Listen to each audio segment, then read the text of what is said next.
Hello, kids! Today we're going to learn about 10 amazing wild animals. Are you ready? Yay! Let's go! This is a tiger. Tigers are big cats with stripes, and they are super strong.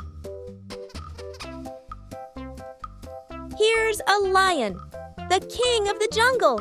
Lions live in groups called prides. Wow, it's an elephant. Elephants have big ears and long trunks. Look at this zebra. It has black and white stripes, just like a cool pattern. This is a giraffe, the tallest animal in the world with a super long neck. Wow, a cheetah, the fastest land animal. It can run super fast. Here's a panda. They love eating bamboo and look so cuddly.